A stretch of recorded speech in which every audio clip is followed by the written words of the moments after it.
story of a child who was removed from her Christian mother and placed with Muslim foster carers recently gained significant media attention. The government say interracial and interfaith fostering should be a last resort, but for some councils, it's a choice between leaving a child in a care home or moving them to a different family. We've been to meet some of those families. I was talking to one of my friends on Facebook. He was like, so where are you living? I was like, with my family. And he was like, you're living with terrorists? I was like, excuse me. First family I lived with was they're an Indian family, Muslim as well. It was just a massive culture shock because my mum's white.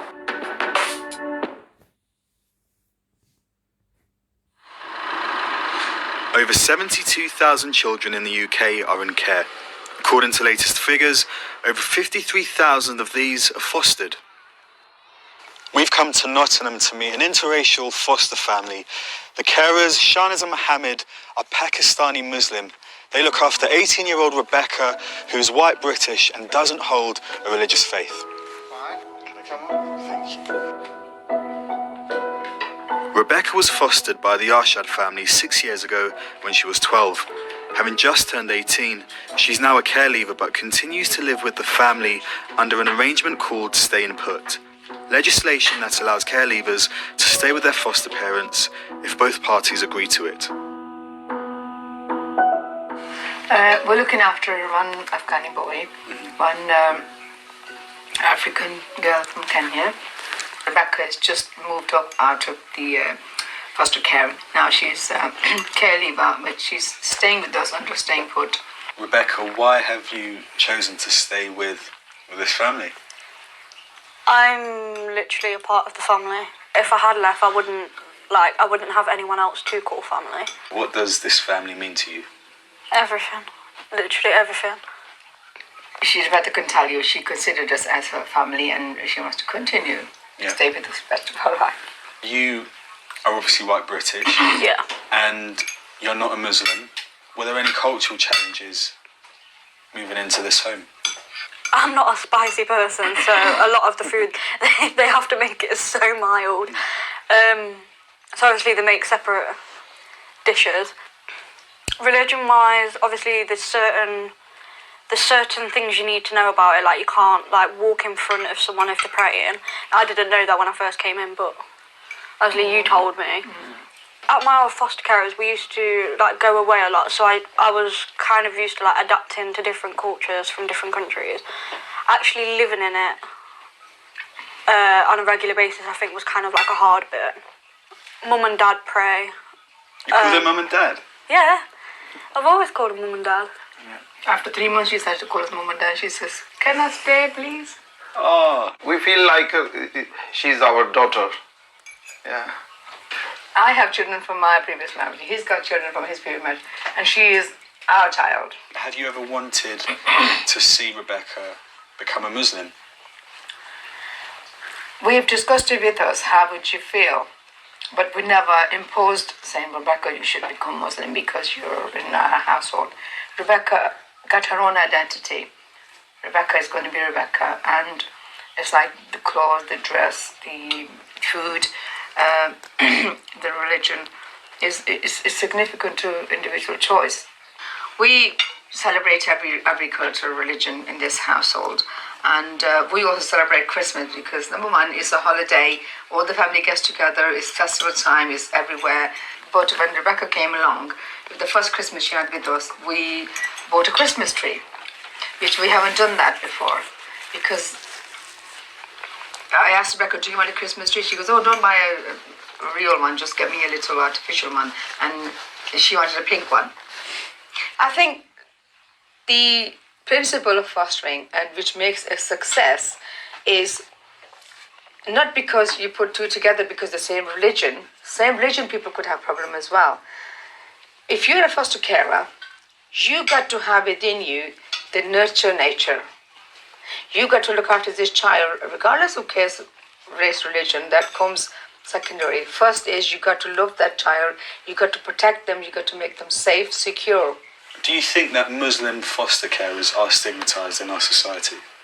They are, because if the girl goes in a Muslim household, she's going to forget her identity, she's going to forget her religion, she's going to forget her culture, she's going to wear a hijab when she walks out. People normally stereotype that. A lot of white people question that. Oh, is she going to become one of you? Is she going to have an arranged marriage? Is she going to do this? I says no. She is a child with her own identity.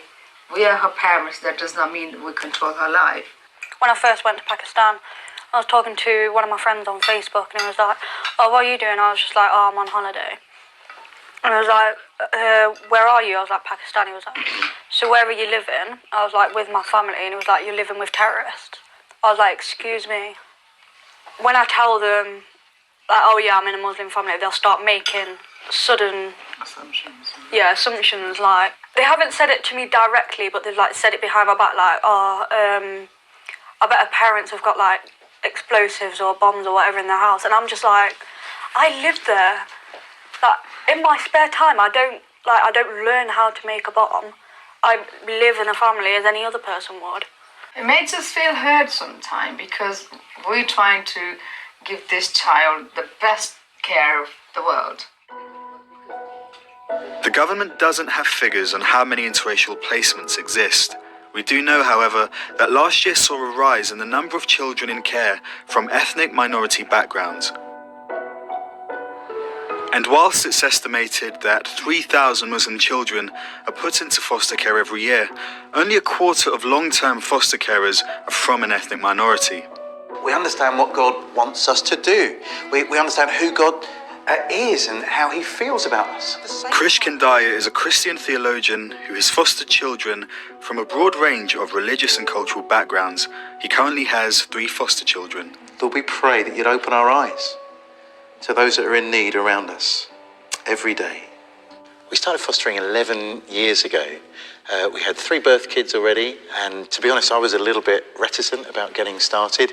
Just reading the Bible, it has so much to say about God's concern for vulnerable people. And in our society, kids in care have often come from very vulnerable contexts. If your religious faith is a key motivator for you being a foster carer, how do you then not enforce your faith on the foster kids that you look after? The important thing for me as a foster parent, and we've looked after children who have Christian faith, some have no faith, some came from Muslim backgrounds. I guess it's a principle of reciprocity. I'd like to think if my children had to be in care for some reason, their faith would be respected and they would be allowed to go to church, they'd be allowed to read the Bible or pray as they saw fit.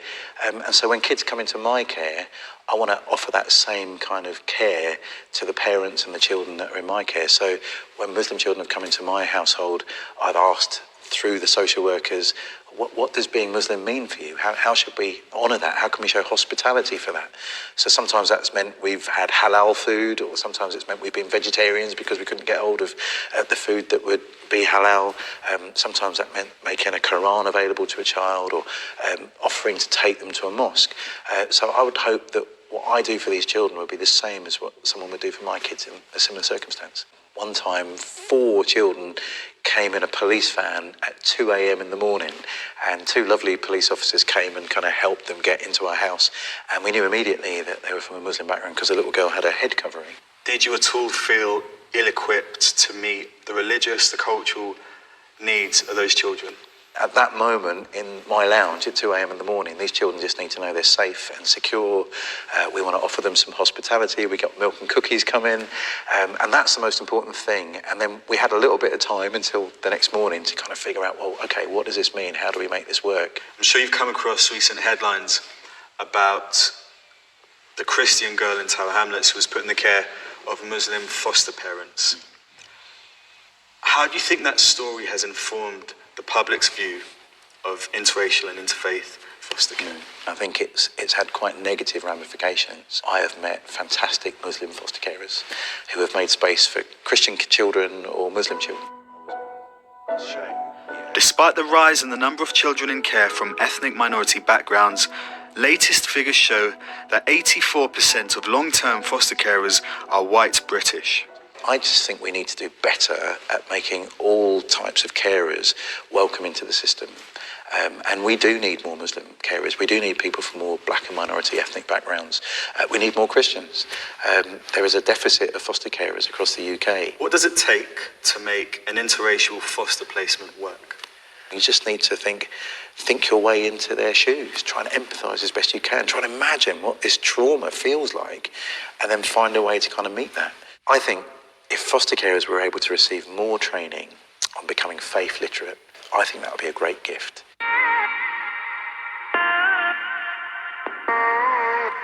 Jerome is a 26-year-old care leaver who was put in care at the age of 4 and recalls the strong cultural barriers in his first foster home.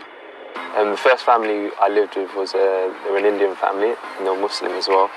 And it was just a massive culture shock because my mum's white and they were Asian, and it was like, okay, what's going on here, in a sense. So the first thing that stood out for me really was the food. We didn't like the food because we didn't recognise it. So we used to my mum used to cook like corned beef and rice, you know, your English breakfast and things like that, and that just disappeared. They would cook like what they call biryani, which is rice with chicken and things like that, chapatis, and there's different curries and things like that. But the stuff that I didn't recognise it, so we didn't eat it. But eventually, over time, there was little things we owed, but they kind of forced us to eat it, basically. And so it got to the point where they would just give us jam sandwiches. To be fair, they lost us. You know, your carer's job is to help to find you, but they actually lost us as kids because they weren't interested in who we was before we got there. So they didn't take time to understand your background, your cultural identity? Not at all. Not at all. If anything, they damaged us further because they didn't want to understand. So one, they didn't want us to understand who we was, but at the same time, they also excluded us from who they were. We would watch them pray, but not really understand why they're doing it or what it is, and just copy. We would model it and copy, but we didn't understand any of the process. We weren't brought into their family unit. They weren't given the right training to understand that, you know, children come with an identity, and your job is to help them to understand who they are, but also you can introduce them to your cultural identity. And the way we were treated, we were like second-class citizens. I mean, I used to cry myself to sleep and always wished to be away from there. The Foster Network, a leading charity in foster care, says that thousands more carers are needed each year from all sectors of society, and despite Jerome's experience, they recognise the need for more Muslim foster parents. They have recently launched a project to recruit more of them.